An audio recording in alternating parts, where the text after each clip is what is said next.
Dear Esther, I have lost track of how long I have been here and how many visits I have made overall. Certainly the landmarks are now so familiar to me that I have to remind myself to actually see the forms and shapes in front of me. I could stumble blind across these rocks, the edges of these precipices, without fear of missing my step and plummeting down to sea. Besides, I have always considered that if one is to fall, it is critical to keep one's eyes firmly open.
At night, you can see the lights sometimes from a passing tanker or trawler.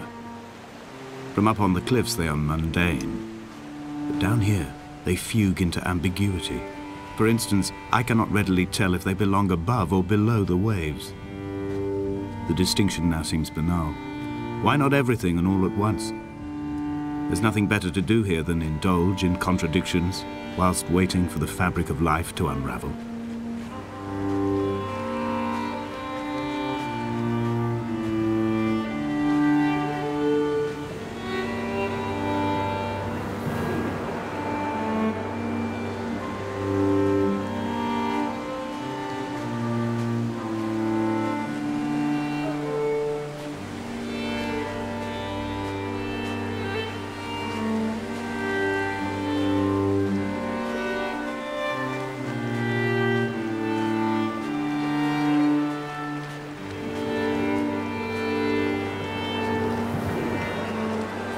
I have found the ship's manifest, crumpled and waterlogged under a stash of paint cans. It tells me that along with the cargo, there was a large quantity of antacid yogurt bound for the European market. It must have washed out to sea. God knows there are no longer gulls or goats here to eat it.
A wonderful sight. The moon cresting the junction between the cliff path and the stone circle. It cast a shadow of the ridge across the beach, all the world as if you had signed your name in untidy handwriting.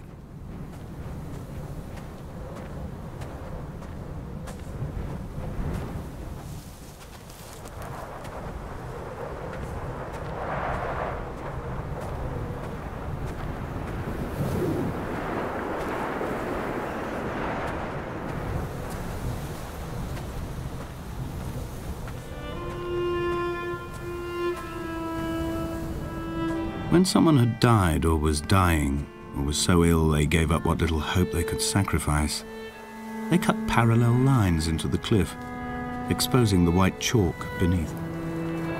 You could see them from the mainland or the fishing boats, and know to send aid or impose a cordon of protection, and wait a generation until whatever pestilence stalked the cliff paths died along with its hosts. My lines are just for this: to keep any would-be rescuers at bay. The infection is not simply of the flesh.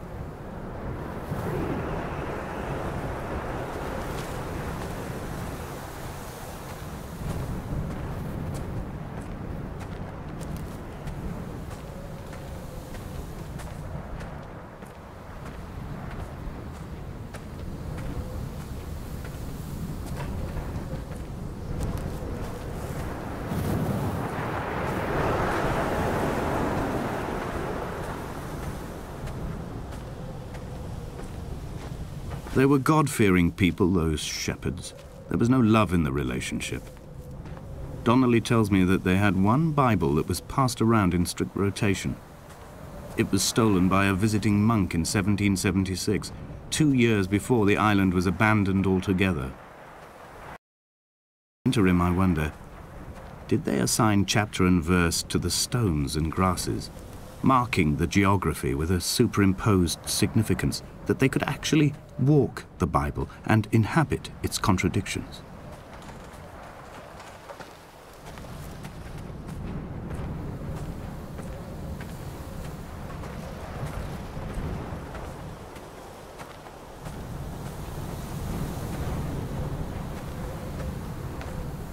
Dear Esther, I met Paul. I made my own little pilgrimage. My Damascus, a small semi-detached on the outskirts of Wolverhampton. We drank coffee in his kitchen and tried to connect. Although he knew I hadn't come in search of an apology, reason or retribution, he still spiraled in panic, thrown high and lucid by his own dented bonnet. Responsibility had made him old. Like us, he'd already passed beyond any conceivable boundary of life.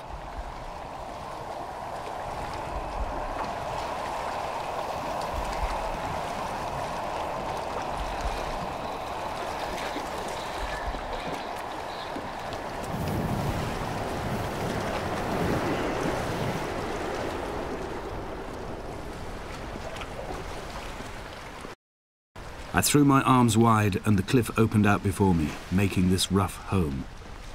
I transferred my belongings from the bothy on the mount and tried to live here instead. It was cold at night and the sea lapped at the entrance at high tide. To climb the peak, I must first venture even deeper into the veins of the island, where the signals are blocked altogether. Only then will I understand them, when I stand on the summit and they flow into me, uncorrupted.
I dreamt I stood in the center of the sun, and the solar radiation cooked my heart from the inside. My teeth will curl and my fingernails fall off into my pockets like loose change. If I could stomach, I'd eat, but all I seem capable of is salt water. Were the livestock still here, I could turn feral and gorge. I'm as emaciated as a body on a slab, opened up for a premature source of death. I've rowed to this island in a heart without a bottom, all the bacteria of my gut rising up to sing to me.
Dear Esther, I have now driven the stretch of the M5 between Exeter and Bristol over 21 times. But although I have all the reports and all the witnesses, and have cross-referenced them within a millimetre using my Ordnance Survey maps, I simply cannot find the location. You'd think there would be marks to serve as some evidence.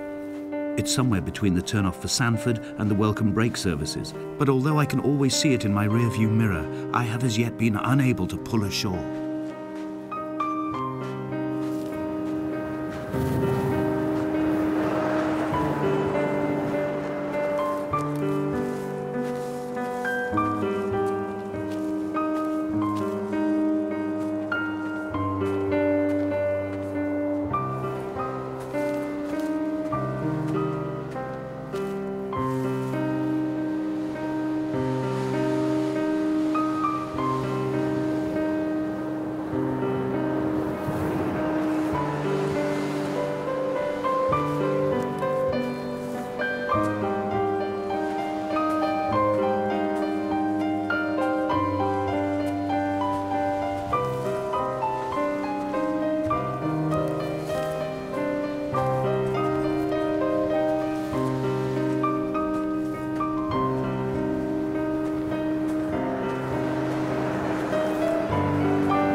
It's only at night that this place makes any sluggish effort at life. You can see the buoy and the aerial. I've been taking to sleeping through the day in an attempt to resurrect myself. I can feel the last days drawing upon me. There's little point now in continuation. There must be something new to find here. Some nook or some cranny that offers a perspective worth clinging to. I've burnt my bridges. I've sunk my boats and watched them go to water.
There must be a hole in the bottom of the boat. How else could new hermits have arrived?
I had kidney stones, and you visited me in the hospital. After the operation, when I was still half submerged in anesthetic, your outline and your speech both blurred. Now my stones have grown into an island and made their escape, and you have been rendered opaque by the car of a drunk.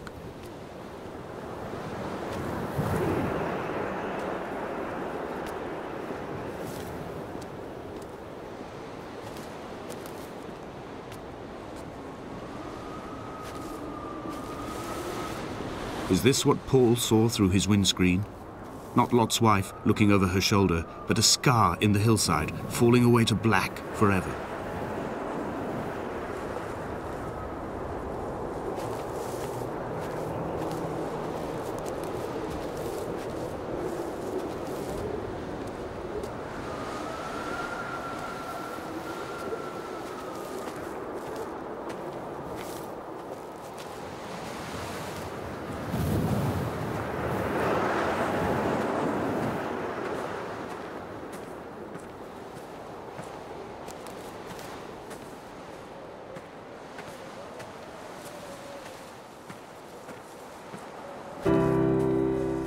I've begun to climb, away from the sea and towards the center.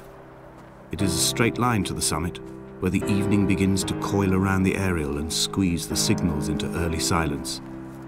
The bothy squats against the mount to avoid the gaze of the aerial.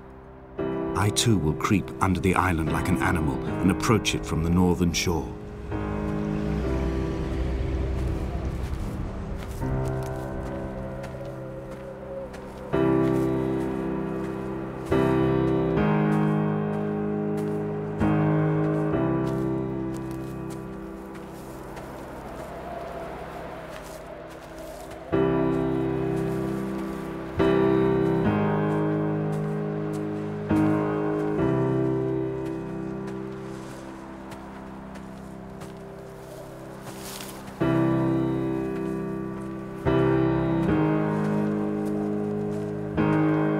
The bothy was constructed originally in the early 1700s. By then, shepherding had formalized into a career.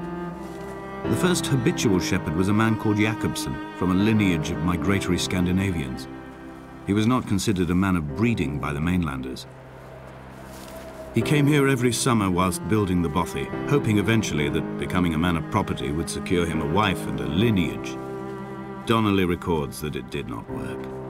He caught some disease from his malcontented goats and died 2 years after completing it. There was no one to carve white lines into the cliff for him either.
the oil lamps ran out, I didn't pick up a torch, but used the moonlight to read by.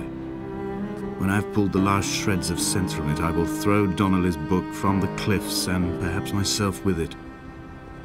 Maybe it will wash back up through the caves and erupt from the spring when the rain comes, making its return to the hermit's cave.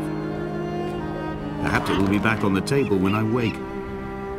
I think I may have thrown it into the sea several times before.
He left his body to the medical school and was duly opened out for a crowd of students 21 days after his passing. The report is included in my edition of his book. The syphilis had torn through his guts like a drunk driver, scrambling his organs like eggs on a plate. But enough definition remained for a cursory examination, and, as I suspected, they found clear evidence of kidney stones.